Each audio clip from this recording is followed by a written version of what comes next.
శ్రీమాత్రే నమః శ్రీ గురుభ్యో నమః వెల్కమ్ టు ఎంకే టీవీ. నేను మీ బాలచందర్ దేవులపల్లి. ఈరోజు మనం గురు తిరోగమనంలో భాగంగా డిసెంబర్ 16వ తారీఖు నుండి 31వ తారీఖు వరకు కూడా ఎలాంటి విశేషమైనటువంటి సందర్భాలు ఎదుర్కొంటారు, అసలు మనకు లార్జెస్ట్ మూవింగ్ ప్లానెట్స్గా గురు, శని, రాహు వీటిని పరిగణలోకి తీసుకుంటాం.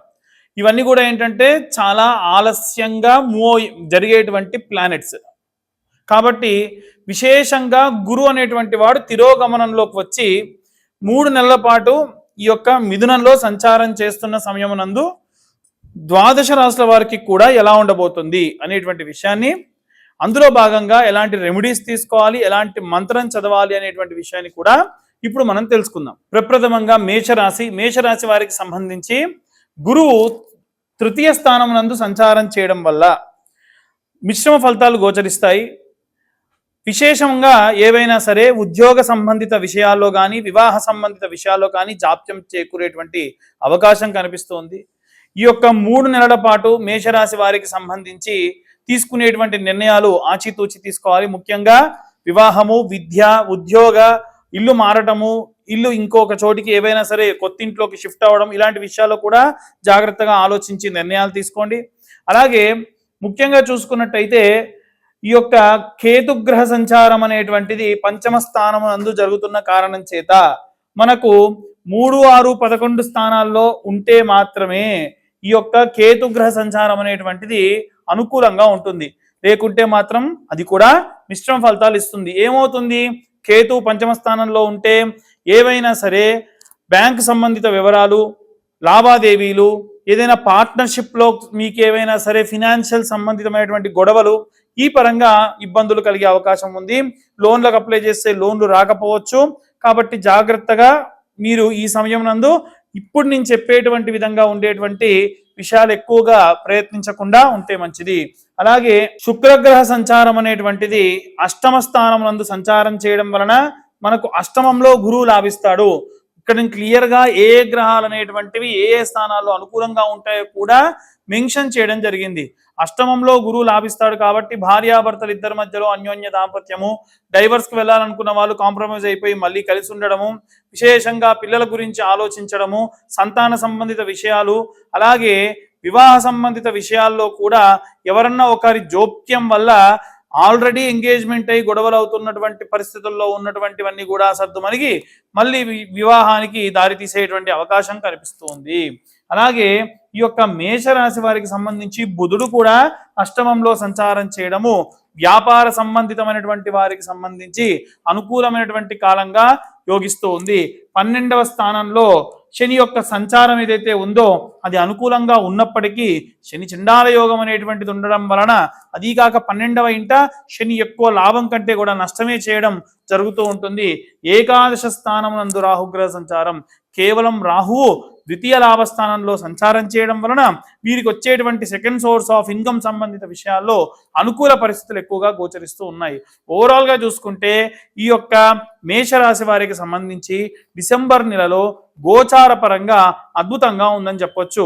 కొన్ని మిశ్రమ ఫలితాలు ఉన్నప్పటికీ ఉన్నటువంటి ముఖ్యమైనటువంటి రాహుగ్రహ సంచారం కానివ్వండి, అలాగే బుధుడు శుక్రగ్రహ సంచారం అష్టమంలో ఉండడం వలన విశేషమైనటువంటి సత్ఫలితాలు పొందేటువంటి అవకాశం కనిపిస్తుంది. ఇక ఇవన్నీ కూడా గోచార రీత్యా చెబుతున్నటువంటి విషయంలో మాత్రమే. డీటెయిల్డ్గా జాతకం ఎవరికైనా కావాలి అనుకుంటే వారి పేరు, date of birth, time, place ఉంటే 60-70 పేజీల్లో చాలా రకాలైనటువంటి పరిస్థితుల గురించి, వివాహ, సంతాన, వ్యాపార విషయాల గురించి అన్నిటి గురించి కూడా మనం విశ్లేషణగా మాట్లాడము. ఈ జాతకం అంతా కూడా ఒక PDF రూపకంగా వారికి ఇవ్వడం జరుగుతుంది. ఆసక్తిగా ఎవరైనా సరే కింద ఉన్న నెంబర్కు కాంటాక్ట్ చేయొచ్చు.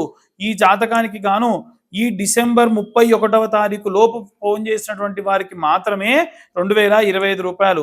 ఆ తర్వాత నుంచి మా యొక్క టెక్నికల్ పరమైనటువంటి విషయాలు కానివ్వండి, నా దగ్గర పనిచేస్తున్నటువంటి వారికి సంబంధించిన విషయాలు కానివ్వండి, రేట్లు ఏమైనా సరే కొంచెం పెరిగే అవకాశం ఉంది. కాబట్టి డిసెంబర్ 31వ తారీఖు లోపు కాల్ చేసినటువంటి వారందరికీ కూడా 2025 రూపాయలు మాత్రమే ఛార్జ్ చేయడం జరుగుతుంది. ఇప్పటి వరకు మనం ఈ రాశి వారికి సంబంధించి ఉన్నటువంటి గోచారంలో భాగంగా గ్రహస్థితుల గురించి మనం తెలుసుకున్నాం. ఇప్పుడు మనం ప్రత్యేకంగా ఈ రాశి వాళ్ళు ఏ రెమెడీస్ తీసుకోవాలి అనేటువంటి విషయాన్ని తెలుసుకుందాం. ఇప్పుడు గురు గమనంలో భాగంగా మనం ఇప్పుడు ఇవన్నీ కూడా చెప్పుకున్నాం కాబట్టి దక్షిణామూర్తికి సంబంధించినటువంటి స్తోత్రం, మేధా దక్షిణామూర్తి స్తోత్రం లేదా దక్షిణామూర్తి స్తోత్రం రోజు ఉదయాన్నే పఠించిన మేరకు, అంటే చదవలేని వారు కనీసం శ్రవణం విన్నంత మాత్రం చేత విశేషమైనటువంటి సత్ఫలితాలు పొందుతారు. ప్రతిరోజు కూడా సాయంత్ర సమయంలో, నిత్యము కూడా సాయంత్ర సమయంలో కాలభైరవాష్టకము అనేటువంటిది ఒకటి ఉంటుంది. ఆ కాలభైరవాష్టకాన్ని కూడా వినండి లేదా పఠిస్తే ఇంకా మంచిది. ఈ రెండూ కాకుండా రోజు కూడా ఆడవాళ్ళు ఒక సంవత్సరం పాటు, అంటే ఏ రోజైతే ప్రారంభిస్తారో ఆ రోజు నుంచి ఒక సంవత్సరం పాటు 10,000 సార్లు, ఆ సంవత్సరం మొత్తంలో ఒక 10,000 సార్లు శ్రీమాత్రే నమః అన్న మంత్రాన్ని చదవడం. అంటే ఎక్కడికి వెళ్ళినా మీకు ఒక సమయం దొరికింది, కాసేపు చెప్పులన్నీ పక్కకు వదిలేసి అలా నిర్మలమైనటువంటి మనస్సుతో శ్రీమాత్రే నమః శ్రీమాత్రే నమః, మీరు కళ్ళు తెరిచి కూడా అన్ని చూస్తూ కూడా అవి ఏవి కూడా దృష్టిని కేంద్రీకరించకుండా వాటిపైన మీరు మంత్రంపై మీ యొక్క కాన్సన్ట్రేషన్ని పెట్టుకొని ఆడవాళ్ళు నిత్యము శ్రీమాత్రే నమః అన్న మంత్రం చదివితే చాలా విపరీతమైనటువంటి ఆరా పెరుగుతుంది, శక్తి పెరుగుతుంది. దానివల్ల అవతల మనిషి ఎవరన్నా మిమ్మల్ని ఏదన్నా సరే తప్పుగా మ్యానిపులేట్ చేయాలి అనుకుంటున్నాడు అంటే వెంటనే మనకు తెలిసిపోతుంది. సో ఇదంతా కూడా మంచి అద్భుతమైనటువంటి మంత్రం. ఇక మగవాళ్ళందరూ కూడా ఏంటంటే ఓం నమో భగవతే వాసుదేవాయ అన్నటువంటి మంత్రం లేదా ఓం నమ శివాయ అన్నటువంటి మంత్రాన్ని కూడా ఒక 10,000 సార్లు పూర్తి చేయాలి సంవత్సరం కాలంలో. ఇలా చేయడం వల్ల కూడా వారికి విశేషమైనటువంటి శక్తి పెరుగుతుంది. మంత్రాధీనంతు దైవతం, మంత్రంలో దేవుడు నిక్షిప్తమై ఉంటాడు, ఆయన మనతో మాట్లాడతాడు, మనకు చేసేటువంటి పనుల గురించి మనల్ని గైడ్ చేస్తాడు. మనం తప్పేదైనా చేయాలనుకుంటే నువ్వు చేసేది తప్పురా అని వాన్ చేస్తాడు. ఇవన్నీ కూడా ఆ మంత్రం చదువుతుంటే భగవంతుడు మన చుట్టూ ఉంటూ మనతో ఉంటూ, అంటే మంత్రం చదవమన్నాడు కదా అని చెప్పేసి ఏ రీల్స్ చూసుకుంటూ శ్రీమాతే నమః అని కానీ, లేకుంటే ఇంకేదన్నా టీవీయో సీరియలో చూసుకుంటూ ఇలాంటివి చేస్తే కనుక అది ఫలించదు. మనం శ్రద్ధగా ఈ పరమైనటువంటివి చేస్తే మంచిది. ఈ డిసెంబర్ 15 రోజుల్లో, ఈ ఆఖరి 15 రోజుల్లో కూడా సంవత్సరంలో ఎక్కువగా చలి ఉంటుంది కాబట్టి మనకు శని చండాల యోగం అని ఈ ఒక్క రాశిలో మనం చెప్పుకున్నాం కదా. ఇప్పుడు ఎక్కువ చలి పెడుతుంది అని అంటే మనకు మంచి కంఫర్ట్ ఉందండి, కానీ ఎవరైతే ఈ చలి తట్టుకోలేకుండా రోడ్ల పక్కన పడుకొని ఉంటారో వాళ్ళకి ఏమైనా దుప్పట్లు దానం చేస్తే ఈ అర్ధాష్టమ అష్టమ ఏలినాటి శని ప్రభావాలు పోతాయి. అదేందండి మాకు అర్ధాష్టమ శని లేదు, అష్టమ శని లేదు, లేకుంటే ఏలినాటి శని లేదు, మాకెందుకు బాధ అంటే శని చండాల యోగం ఉన్న సమయంలో గనక మనము శనిని సంతృష్టుని చేయడానికి ఏదో ఒక పని చేయకుండా ఉంటే ఆయన ఏదో రూపకంలో మనల్ని ఇబ్బంది పెడతారు. బండ్లు ఆగిపోతాయి, సీరియస్గా మంచిగా నడుస్తున్నటువంటి బండ్లన్నీ ఆగిపోవడము, వారికి ఏదైనా ఫ్యాక్టరీ ఉంటే ఫ్యాక్టరీలు, మిల్లులు ఉంటే మిల్లులు ఆగిపోవడం, ఇలాంటి విపరీతమైన ధోరణులు కలుగుతూ ఉంటాయి. సో వీలైనంత వరకు కూడా మనము ఈ పరమైనటువంటి పనులు, అంటే దుప్పట్లు దానం చేస్తే చలి గనక తట్టుకుంటే వాళ్ళు పడుకున్న నిత్యం కూడా ఏ మహానుభావుడు ఇచ్చాడు, వీడి ఇంత బాగుండాలి, ఇంకా 4 రోజుల పాటు చల్లగా ఉండాలి, ఈయన మమ్మల్ని ఇంత వెచ్చగా పడుకొని ఇచ్చాడని చెప్పి దీవిస్తారే తప్ప తిట్టుకోరుగా. వాళ్ళు పడుకుని నిద్రపోయిన ప్రతి నిమిషము కూడా చాలా మందికి నిద్రలేమి రాత్రులు టాబ్లెట్లు వేసుకొని పడుకుంటుంటారండి. వారందరికీ కూడా ఇది ఉపయోగపడుతుంది. అలాగే ఇప్పటి నుండి మనకు వచ్చే మార్చి వరకు కూడా, ఎందుకంటే నెక్స్ట్ వచ్చే మార్చిలో పంచగ్రహ షష్టగ్రహ కూటం మళ్ళీ ఈ సంవత్సరం కూడా 2026లో కూడా వస్తుంది. అప్పటి వరకు కూడా ప్రతి శనివారం కూడా నల్ల నువ్వులతో చేసినటువంటి నూనె, మీకు బయట చాలా మంచి మంచి ప్రీమియం కంపెనీలు ఉంటాయి, కొన్ని ఇదయం కంపెనీ కానివ్వండి, అంబటి సుబ్బన్న గారి కంపెనీ ఒకటి ఉంటుంది, అబ్బంటి సుబ్బన్న, ఏఎస్ బ్రాండ్స్ ఏదో అంటారు, ఏఎస్ బ్రాండ్స్, ఆ నువ్వుల నూనెతోని లేదా ఆవ నూనెతో అయినా పర్వాలేదు, కాకపోతే స్వచ్ఛమైనటువంటి ఆవ నూనె, స్వచ్ఛమైన ఎడిబుల్ ఆయిల్స్ ఏవి కలపకూడదు. వాటితో తయారు చేసిన నూనెని శని తైలాభిషేకానికి, ప్రతి శనివారం ఈ యొక్క శని దగ్గర వెలిగించే దీపానికి నువ్వులు ఇంత పొట్లం కట్టండి, క్లాత్లో కట్టి ఒక కాటన్ క్లాత్ని ఆ నువ్వుల నూనెలో మొత్తం నానబెట్టేసి వెలిగించండి దీపంగా. అలా చేసిన ఈ ప్రతి శనివారం కూడా ఒక బెల్లం ముక్క నైవేద్యం పెట్టినా విశేషంగా శని సంబంధిత దోషములు పోతాయి. అంటే మనం చాలా మంది చేసే తప్పులు కూడా కొన్ని ఉంటాయి. దేవాలయానికి వెళ్తాం, అక్కడ ఎవరిదో మట్టి ప్రమిద ఉంటే దాంట్లో మనం నూనె పోసి వెలిగించేస్తాం, దానివల్ల యోగించదు. కొత్త మట్టి ప్రమిద తీసుకెళ్లాల్సిందే. మీరు 1 లీటర్ బాటిల్ తీసుకెళ్ళి సగం అక్కడ పెట్టేసుకొని వస్తే అది కూడా కుదరదు. మీరు ఖచ్చితంగా శని అభిషేకం చేసేటప్పుడు తైలాభిషేకం అప్పటికప్పుడు మీరు ఏదైనా కొద్దిపాటి తీసుకొని వెళ్ళిపోయి అక్కడ మీరు అభిషేకం లాంటివి కూడా చేసుకోవాలి.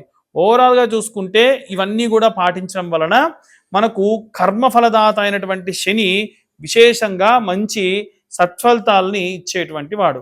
ఇక నవగ్రహ సంబంధితమైనటువంటి దోషములుంటే గత వీడియోస్లో మనము కొన్ని రకాలైన రెమెడీస్ చెప్పాం. ఏ గ్రహానికి ఏ ధాన్యము ఒక ఆకుడొప్పలో వేసుకొని చేయాలని. అవి ప్రతిరోజు ఈ 16వ తారీఖు నుండి 31వ తారీఖు వరకు రోజు నవగ్రహాలకి 21 ప్రదక్షిణాలు క్లాక్ వైజ్ డైరెక్షన్లో, 6 ప్రదక్షిణాలు యాంటీ క్లాక్ వైజ్ డైరెక్షన్లో చేయడం వలన అపమృత్యు భయాలు పోవడము, ఏవైనా సరే మీరు పనిచేసేటువంటి ఆ యొక్క ప్రదేశంలో స్ట్రెస్లెస్ వర్క్ చేయడము, ఆరోగ్యకరమైనటువంటి వాతావరణంలో ఉండడము, ఇవన్నీ కూడా యోగిస్తాయి. సో ఇవన్నీ కూడా మనం గోచార రీత్యా చెబుతున్నటువంటి విషయంలో మాత్రమే. డీటెయిల్గా జాతకం కావాలనుకుంటే చెప్పానండి, 31వ తారీఖు నుండి మన దగ్గర ఉన్నటువంటి టీం అంతా కూడా మనకు ఈ ఇయర్ చేంజ్ అవుతున్న కొద్దీ చాలా కాస్ట్ అని కూడా పెరుగుతూ ఉంటాయి. మేము కూడా చాలా రకాలైనటువంటి టైంని కేటాయిస్తూ ఉన్నాం కాబట్టి 2025వ సంవత్సరానికి మాత్రమే 2025 రూపాయలు జాతకానికి ఛార్జ్ చేస్తూ ఉన్నాము. తర్వాత నుంచి ఛార్జెస్ అనేవి పెరుగుతాయి. ఈలోపు ఎవరైనా జాతకం తెలుసుకోవాలనుకుంటే కింద ఉన్న నెంబర్కు కాంటాక్ట్ చేయండి. సర్వే జనా సుఖినో భవంతు. స్వస్తి.